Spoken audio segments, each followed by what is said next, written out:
¿Qué tal, chicos? ¿Cómo están? Muy buenos días. El día de hoy vamos a explicar cómo se puede utilizar el concepto de determinar la constante de integración para algunos problemas, digamos como de aplicación, ¿sale? Vamos a iniciar con este problema que nos dice aquí: encuentra la ecuación de una curva cuya pendiente de la recta tangente en el punto menos 3,2 es y' igual a la raíz de 3 menos 2x. ¿Qué quiere decir? Bueno, dice que la pendiente de la recta tangente es esta. Eh, la pendiente de la recta tangente es la derivada de la función. Lo vimos cuando abordamos el tema de diferenciales. Entonces, cuando nos dicen la pendiente de la recta tangente, nos están diciendo prácticamente la derivada, ¿sale? Entonces, haz de cuenta que tú tienes la pendiente de la tangente y tú quieres saber quién es la función que representa a la curva, de la cual esta es la pendiente de la tangente en este punto en particular. Bueno, la ecuación de la curva va a ser f de x. Haz de cuenta que y' de x sabemos que es lo mismo que f' de x, ¿sale? Y entonces, al pedirme la ecuación de la curva, prácticamente me están pidiendo quién es f de x, ¿sale? Entonces, lo que necesitamos es quitar esta derivada y luego aplicar esta condición para encontrar específicamente la ecuación de nuestra curva. Bueno, ya sabemos entonces que si yo tengo a la derivada de una función, en este caso esta, que es la raíz de 3 menos 2x, para quitar la derivada hay que aplicar la operación inversa, que es la integral. Entonces aplicamos integral en ambos lados de la ecuación y tendríamos, ¿no? Entonces la integral de y' sería y tendría que resolver esta integral que está aquí, que la podemos resolver de la siguiente manera mediante un cambio de variable. Podemos declarar aquí a v como 3 menos 2x. Vamos a hacerlo aquí. Entonces, digamos que v es 3 menos 2x. Y entonces, a lo que estoy tratando de llevar esto es, digamos, a una integral de, si esto lo llamamos v, que sea raíz de v. Entonces habría que cambiar el diferencial de x por un diferencial de v. Entonces el diferencial de v sería bastante sencillo. Sería sacar esta derivada de 3, 0. Derivada de x, 1 por menos 2, pues sería menos 2 de x. Como yo quiero únicamente sustituir el de x, este menos 2 que está multiplicando, lo podemos pasar del otro lado dividiendo.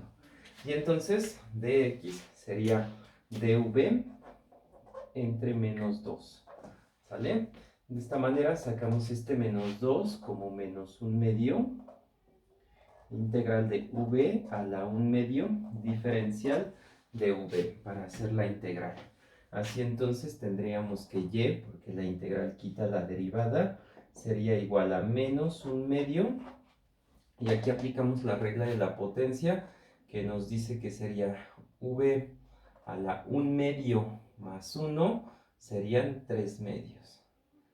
Entre 3/2 más la constante de integración. Entonces aquí lo que podríamos hacer es agregar un 1 debajo de v a la 3/2 y aplicamos ley de sándwich. Sería este por este y este por este. De ese modo nos queda menos 1/2 por 2v a la 3/2 sobre 3 por 1, 3, más la constante de integración. Aquí vemos que se cancelan los 2 y nos quedaría menos v a la 3/2 sobre 3 más la constante de integración. Y entonces ya, digamos que y sería igual a menos la raíz cuadrada de v cúbica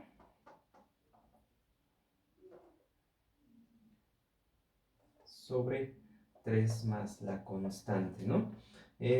Ya regresando al cambio de variable, sería menos, digamos aquí entonces, y es igual a menos la raíz cuadrada de v, que es 3 menos 2x al cubo sobre 3 más la constante.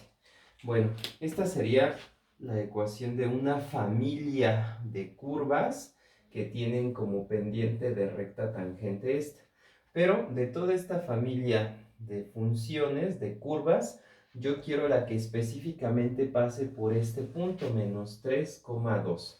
Entonces, fíjate, digamos aquí, si esta curva pasa por este punto, entonces, digámoslo así, este que está aquí, esta coordenada, menos 3,2, quiere decir que, acuérdate, todas las coordenadas son x, y. Prácticamente, entonces a mí me están dando el valor de y, que es 2, cuando este x valga menos 3, y así encontraría la constante. Entonces, fíjate, y es el valor de este lado de la coordenada. 2 es igual a menos la raíz cuadrada de 3 menos 2 por x, y x aquí vale menos 3. Eso al cubo sobre 3 más la constante. Vamos a hacer operaciones aquí, sería 2 es igual a menos. Bien, vamos a hacer esta operación. Aquí falta un paréntesis. Bien, fíjate, hagámoslo aquí. Menos la raíz de... Primero sería la multiplicación. Menos 3 por menos 2, 6 positivo. Más 3 son 9. Y 9 al cubo sería 9 por 9, 81. Y 81 por 9 nos quedarían 729. Entonces, aquí otra vez, menos 3 por menos 2, 6. 6 y 3 son 9. 9 al cubo son 729. Esto sobre 3 más la constante. Vamos a ver, raíz de 729 son 27. Entonces serían menos 27 tercios más la constante. Entonces aquí fíjate, sería menos 27 tercios más la constante. Vamos a hacer operaciones. Este 27 tercios es una fracción entera. 27 entre 3 nos dan 9. Entonces la constante sería igual, si la despejo, este 9 que está restando pasa del otro lado sumando, y sería 2 más 9 igual a 11. ¿Sale? Y entonces ya tenemos el valor de la constante. Por lo tanto, ¿quién es la función que yo estoy buscando? Ah, pues sería esta función que tenemos aquí, ¿sale? Pero para una constante igual a 11, ¿sale? Bien, entonces fíjate, ya nada más vamos a concluir aquí. Por lo tanto, y sería igual a menos esta, que la podemos dejar en raíz. La verdad es que se ve mejor poniendo 3 menos 2x a la 3 medios. La acomodé aquí en raíz y al cubo para que pudieras ver cómo se hace esta operación. Pero se ve mejor dejarla a la 3 medios, o la puedes dejar así. Sobre 3 más la constante, que en este caso fue 11. ¿Correcto? Bien. Y ahí terminaría entonces nuestro problema, encontrando esta curva. Es la que específicamente pasa por este punto y tiene pendiente de la recta tangente igual a esta. ¿Sale? Bien, vamos a otra aplicación un poquito más interesante. Y tenemos ahora este tema que se llama movimiento rectilíneo.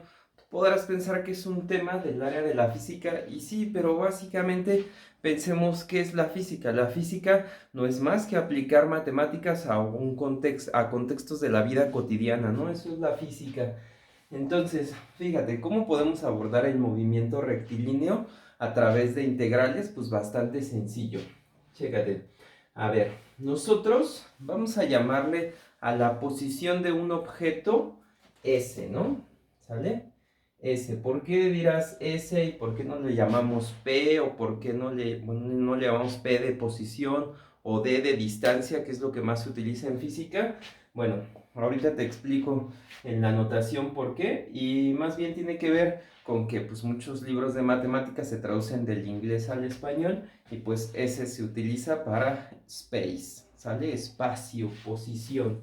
Bueno, llamemos S a la posición de un objeto, ¿sale? La posición de un objeto llamémosla una función del tiempo, entonces S de t, digamos que es la posición de una partícula, de un objeto, en un tiempo t, en un instante t tiempo, ¿no? La posición de un objeto normalmente depende del tiempo, ¿sale? Entonces, fíjate, si ya declaramos a esta función s de t como la posición de una partícula, de un objeto, de un punto material en un cierto instante t, vamos a ver ciertos fenómenos. Por ejemplo, vamos a pensar un diferencial como un cambio, ¿sale? Un cambio pequeño. Aquí acuérdate, la variable es t. ¿Cómo se leería ds en dt? Pues prácticamente es el cambio de la posición respecto del tiempo. ¿Cómo le solemos llamar nosotros al cambio de la posición en el tiempo? Acuérdate, la posición se puede medir con longitud, es una distancia. Entonces, para que lo entiendas mejor, ¿cómo le llamamos nosotros al cambio de la posición en el tiempo? Por ejemplo, este objeto está aquí y cambia de posición a este otro lugar y se tardó cierto tiempo. Entonces, fíjate, voy a mover el mismo objeto a la misma posición final, pero fíjate que cambió el tiempo, ¿sale? Entonces, fue un cambio a la misma posición, pero en un tiempo diferente. ¿Qué es ese fenómeno? ¿Qué cambió en estos dos movimientos? Este que hago aquí a este que hago aquí. Pues fue el mismo cambio de posición, pero en diferente tiempo. Bueno, entonces nosotros a ese fenómeno del cambio de la posición en el tiempo le solemos llamar velocidad. Entonces, al cambio de la posición en el tiempo es un fenómeno que nosotros conocemos como la velocidad, que la derivada pues también es una función, y entonces vamos a declarar a la velocidad de una partícula en un instante t como el cambio de su posición en el tiempo, es decir, la primera derivada de la posición de un objeto nos da la velocidad, ¿sale? Entonces tengamos esto muy presente. Al cambio de la posición en el tiempo se le llama v de t, y esto es la velocidad de una partícula en un instante t, ¿sale?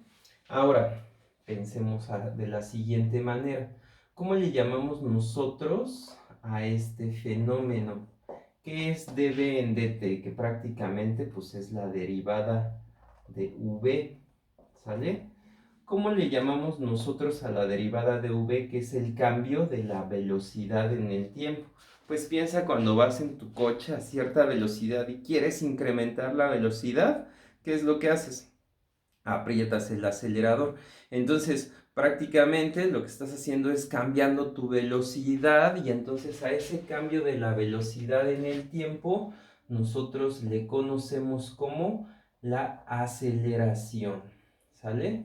Entonces, la derivada de la velocidad, que físicamente significa un cambio de la velocidad en el tiempo, le llamamos aceleración.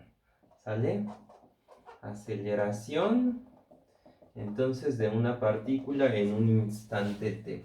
Y si lo vemos por el otro lado, entonces, si, digamos, la velocidad era la primera derivada de la posición, a la hora que tú derivas la velocidad es como si estuvieras derivando dos veces a la posición. Segunda derivada de la posición de un objeto es derivar la velocidad, y eso nos implica la aceleración. Y entonces tenemos lo siguiente. Yo puedo ir de la siguiente manera. Hagamos en forma de este diagrama. Yo tengo la posición de un objeto y puedo pasar de ahí a la velocidad del objeto y de ahí a la aceleración del objeto particular. ¿Mediante qué proceso? Pues la derivación. Entonces, si yo derivo la posición en el tiempo, obtengo la velocidad. Si derivo la velocidad o hago el cambio de velocidad en el tiempo, eso es la aceleración. Y igualmente, de manera inversa, si yo tengo la aceleración de un objeto, puedo ir a la velocidad. ¿Cómo? Integrando a la velocidad. Si tú integras, integrando a la, tú tienes un diferencial, ¿no? Entonces, si tú integras la derivada de la velocidad, tendrías la velocidad. ¿Quién es la derivada de la velocidad? Pues es la aceleración. Entonces, si tú integras la aceleración, regresas a la velocidad. Y si tú tienes ahora la velocidad de un objeto, haces la integral de la velocidad, que acuérdate quién es la velocidad, la derivada de la posición. Entonces la derivada de la posición, ya dijimos, es la velocidad, ¿no? Entonces, fíjate, están estos caminos de ida, pero ya también conocemos el camino de regreso, ¿no? Si yo parto de que conozco la posición de un objeto en el instante o su función de posición, puedo derivarla y encontrar la velocidad de ese objeto en cualquier instante. Y si ya tengo la velocidad, puedo encontrar la aceleración.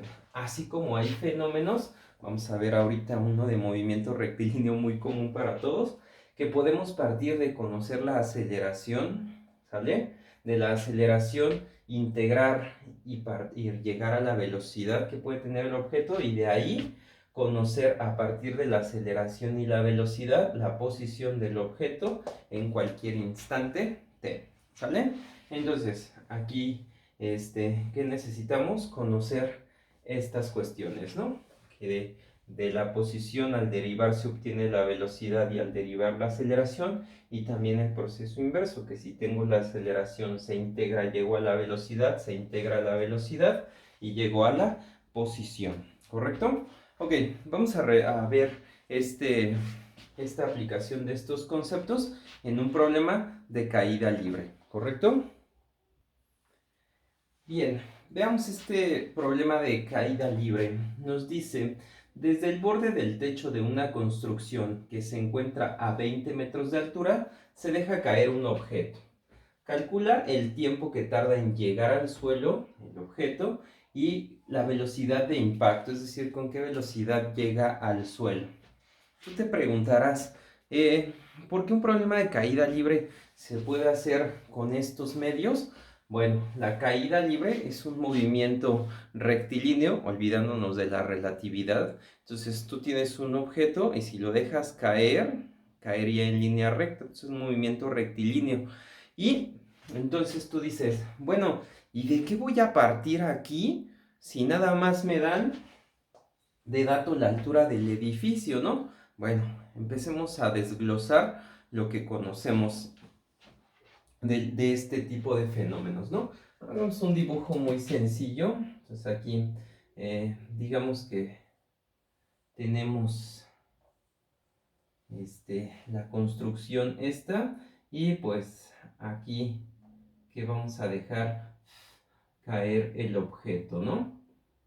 Entonces aquí está el objeto. ¿Qué va a hacer este objeto? Pues caer de manera rectilínea hasta llegar al suelo, ¿sale? Muy bien, lo que conocemos de entrada aquí es la altura de esta construcción. Bueno, entonces ya tenemos un dato, ¿no? Esta distancia de aquí a acá es la altura. Entonces, nosotros vamos a tener que tener un punto de referencia, alguien que sea el cero. Yo puedo poner el cero de la posición donde empieza el movimiento o donde termina. Eso es decisión de cada uno a la hora de hacer un problema, ¿no? Yo voy a llamar aquí abajo a la posición cero. No se te olvide cómo llamábamos a la posición. La posición se llama S, que es una función, digamos, S de t, aquí abajo vale 0, ¿correcto? Y entonces, aquí arriba, entonces, si de aquí vale 0, acá arriba, la posición, ¿cuánto vale? 20 metros, ¿sale? En este punto, aquí arriba, la posición es igual a 0. Entonces, no, disculpa, la posición sería igual a 20 metros, ¿sale? Entonces, hay un momento en el que la posición vale 20 metros, es decir, el punto más alto de este movimiento. Si yo empiezo a medir el fenómeno aquí, entonces yo conozco el tiempo. El tiempo sería 0. Para el tiempo 0, entonces la altura es 20 metros. Es una condición inicial, porque es el momento en el que voy a empezar a medir el fenómeno. En el momento en el que yo dejo caer el objeto, el tiempo es 0. Yo quiero calcular cuánto tiempo tarda, aquí cuánto tiempo tarda en hacerse la posición 0. Entonces ya tengo una condición inicial. Bien, sé que la posición en el instante 0 es 20 metros. Si tomo como 0 de la posición el piso, ¿no? Bien, entonces vamos a ver qué más conocemos. Es un fenómeno de caída libre que hace que si yo suelto este objeto caiga irremediablemente, pues la acción de la gravedad. Si yo estuviera allá afuera en el espacio y estoy sosteniendo esto y lo suelto, pues esta cosa no se va a caer porque estamos en un espacio ingrávido, es decir, si yo lo suelto, pues flotaría, no pasaría nada, no se cae. Pero aquí como estoy en la superficie terrestre, si yo suelto esto, ¡pum!, se va hasta el piso, ¿correcto? ¿Y esto por qué? Pues porque la Tierra, por su masa, ejerce una fuerza de gravedad en los objetos que los atrae, ¿cierto? Entonces, la fuerza, digamos, la gravedad, nosotros pues ya es conocida por ustedes, ¿no? Esa fuerza, la magnitud de la aceleración de la gravedad, y incluso acabo de decir la palabra clave, que es la gravedad, pues es una aceleración, es una fuerza de aceleración, ¿sale? Tiene magnitud, dirección y sentido. La dirección pues siempre es hacia abajo. Cuando tú sueltas un objeto, cae. Entonces por eso la aceleración es una fuerza. Tiene dirección, va hacia abajo, y tiene una magnitud. ¿Cuál es la magnitud de la aceleración? Pues en la Tierra, y si estamos en sistema métrico, la fuerza o la aceleración de la gravedad es 9.81 metros sobre segundos cuadrados. Y entonces vamos a partir de esa premisa. Tenemos que la aceleración de la gravedad en la Tierra, que depende del tiempo, es una constante 9.81 metros sobre segundos cuadrados. Si estuviéramos trabajando en sistema inglés, sería 32 metros sobre segundos cuadrados. Ahora, aquí el uso de los signos es importante. Dijimos, la fuerza de gravedad tiene un sentido, una dirección, ¿sale? ¿Hacia dónde va? Hacia abajo, ¿correcto? Y entonces, fíjate, yo estoy haciendo que si de aquí hacia abajo, pues está perdiendo longitud, esta dirección hacia abajo sea negativa. Entonces voy a considerar que la fuerza de gravedad es negativa porque yo declaré aquí que el sentido hacia arriba es positivo. Si yo hubiese puesto el 0 aquí y el 20 abajo, declararía que lo positivo es hacia abajo, pero entonces como declaré aquí que el 0 está aquí y hacia arriba es positivo, entonces cualquier movimiento en dirección contraria sería negativo, ¿sale? Muy bien, entonces fíjate, partimos ya de que conocemos la aceleración y entonces para llegar hasta la posición es una doble integral. ¿Por qué? Pues porque tengo que pasar de aceleración a velocidad y luego a la posición. Quiere decir que entonces necesito otra condición inicial, porque acuérdate, si integras dos veces, salen dos constantes que se requieren dos condiciones iniciales. Entonces, ¿qué más conozco de este movimiento? Bueno, como yo voy a dejar caer el objeto en el instante cero, justo antes de que yo suelte esto, ¿cuál es la velocidad del objeto? Pues cero. Hasta que yo lo suelte, empieza a agarrar velocidad debido a la fuerza de gravedad. Pero si yo lo suelto así, de la nada, la velocidad inicial se considera como cero. O sea, la velocidad en el tiempo cero sería cero. Esa es otra condición inicial que conocemos. La velocidad en el instante cero es igual a cero. Otra cosa, bueno, 0 metros sobre segundos para las unidades que estamos manejando. Otra cosa sería si yo tengo el objeto y lo lanzo hacia abajo. Es decir, si yo le imprimo una fuerza, le estoy imprimiendo una velocidad. Si yo lanzara el objeto hacia abajo, entonces habría una velocidad. Obvio, si lo lanzo hacia abajo, la velocidad sería negativa. Ahora, porque también puedo lanzar hacia arriba el objeto y después de subir un poco empezaría a caer. En ese caso, si tú lanzas hacia arriba el objeto, la velocidad sería positiva. Pero en este caso, como simplemente dejo caer el objeto, no le imprimo ninguna fuerza externa, solamente el de la gravedad, la velocidad en el instante cero es igual a cero. Bien, hasta ahí entonces tengo las condiciones necesarias y suficientes para hacer mi ejercicio. No se te olvide este diagrama que hicimos hace rato, ¿no? Yo quiero la posición del objeto, también quiero la velocidad. Fíjate cuáles son aquí lo que necesitamos y estoy partiendo de que conozco la aceleración. Entonces, para llegar a cada uno de estos puntos, necesito ir en este sentido, es decir, con integrales. Necesito integrar la aceleración para llegar a la velocidad. Ya que tenga la velocidad, voy a integrar la velocidad para llegar a la posición. ¿Sale? Bien, hagámoslo así entonces. Si yo tengo la aceleración, voy a conseguir la velocidad de aquí. ¿Cómo voy a sacar la velocidad? Pues mediante la integral de la aceleración. La integral de la aceleración, que es igual a la integral de, ¿cuánto vale la aceleración? Es una constante, menos 9.81, diferencial de t. Y ya sabemos qué les pasa a las constantes en las integrales. Salen de la integral. Y entonces la velocidad es menos 9.81 integral de dt. Por lo tanto, b de t es igual a menos 9.81. La integral de dt es t más una constante de integración. ¿Sale? Como integré ya una vez, ya obtengo una constante de integración. Entonces yo puedo determinar este valor de la constante. ¿Por qué? Porque tengo una condición inicial de velocidad. ¿Sale? Yo estoy diciendo, si la velocidad en el tiempo cero es igual a cero, entonces menos 9.81 por el tiempo que está aquí, que vale 0, más la constante. ¿Cuánto vale la velocidad ahí? 0, ¿no?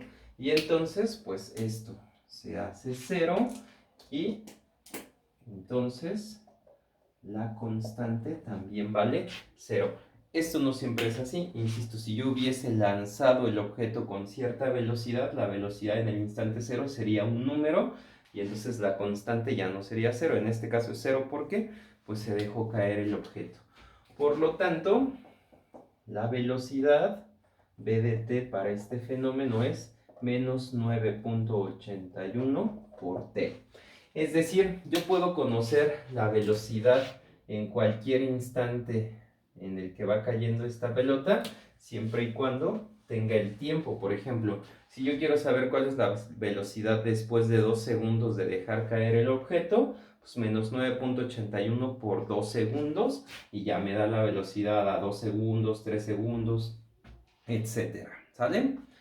Muy bien, entonces ya con esta función puedo sacar la velocidad en cualquier instante, hasta en el instante en el que golpea. Solo necesito saber cuánto tiempo tardó en llegar aquí abajo. ¿Sale? Entonces vamos ahora a sacar a partir de la velocidad la posición. Bien, entonces la posición s de t es igual a la integral de la velocidad. Aquí lo dijimos, la integral de la velocidad me va a dar la posición, es decir, la integral de menos 9.81 t de t. La constante se puede sacar, menos 9.81 integral de t de t. Y esa integral es bastante sencilla. S de t sería igual a menos 9.81 integral de t es t cuadrada sobre 2 más la constante de integración, que ya no le voy a llamar c, pero le puedo llamar de otra manera. ¿Sale? Y entonces, aquí está. ¿Sale? La posición es menos 9.81 por el tiempo al cuadrado sobre 2. Puedo dividir 9.81 sobre 2 y eso me daría 4.905 igual a 4.905 t cuadrada más la constante de integración. ¿Sale?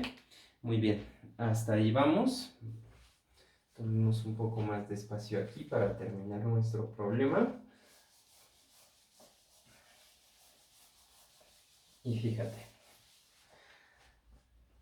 yo tengo que la posición en cualquier instante es menos 4.905 t cuadrada más d. Pero sé que la posición en el instante 0 es igual a 20. Entonces yo digo, si utilizo esta condición, quiere decir que cuando t vale 0, menos 4.905 t cuadrada, que en este caso vale 0, más la constante, cuando t vale 0, es igual a 20. Entonces, esto se hace 0 y de aquí puedo deducir que la constante d sería igual a 20.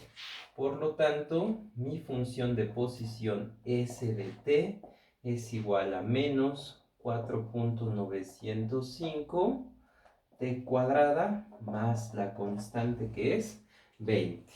¿Sale? Y bien, fíjate, vamos a tomar ahora espacio aquí. Ya tengo las dos funciones que necesitaba. Ya tengo la posición y ya tengo la velocidad, que la voy a anotar aquí. B de t es menos 9.81 t. ¿Sale? Vamos a usar estas dos funciones que ya tenemos para calcular ahora sí lo que nos pide. Porque ya con la posición y la velocidad, nada más necesito el tiempo para que me dé la posición y la velocidad. Es decir, esta función, como depende de t, si tú quieres decir, a ver a qué altura iré después de un segundo, sustituyes aquí un segundo, menos 4.905 por 1 al cuadrado más 20, y te da a qué altura iría después de un segundo, 2 segundos, etcétera, ¿no? Bien, entonces, aquí lo que me piden es el tiempo que tarda en llegar al suelo, ¿sale? Entonces, fíjate, ¿qué va a pasar? Esta cosita va bajando, ¿y cuándo sabes que ya llegó al suelo? Cuando la posición vale 0. Entonces decimos aquí, el objeto llega al suelo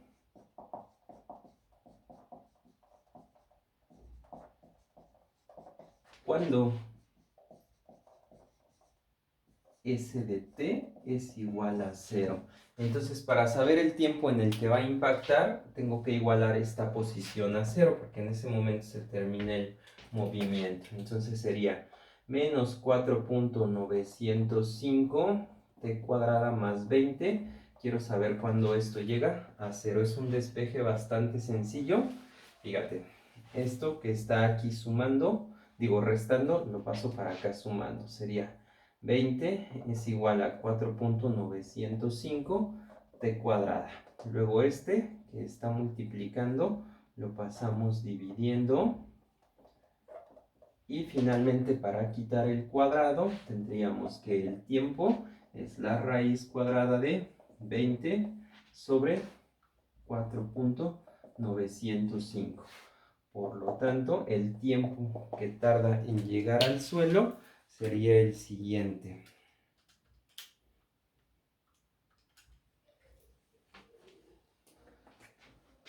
$2.019 y las unidades aquí, como todo fue consistente metros y segundos, serían segundos. Ese es el tiempo que tarda nuestro objeto en llegar al suelo y entonces ya tenemos eso. Y ahora, ¿con qué velocidad lo hace?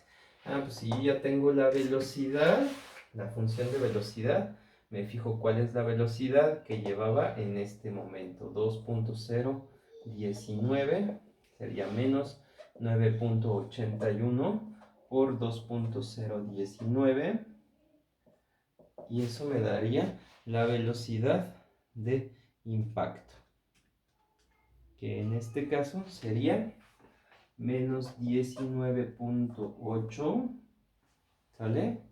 Metros sobre segundos. Esa es la velocidad de impacto de nuestro objeto al llegar al suelo, ¿correcto? Bien, entonces aquí tenemos brevemente un ejemplo interesante de en qué podemos utilizar la determinación de la constante de integración y bueno, básicamente las integrales. Todas esas fórmulas que nosotros, por ejemplo, hemos utilizado de caída libre e incluso cualquier otra fórmula que tú utilices en física, todas tienen su origen en el cálculo integral. Por ejemplo, todos los movimientos que hablan de velocidad, todos tienen su origen aquí. Por ejemplo, las fórmulas para aceleración, para velocidad, para posición, todas salieron del cálculo diferencial o del integral. ¿Sale? Muy bien, pues hasta aquí esta entrega, espero te haya sido interesante y pues bueno, se pueden hacer una variedad mucho más grande de ejercicios. Espero al menos haya despertado tu interés y te den ganas de conocer un poco más de este tema.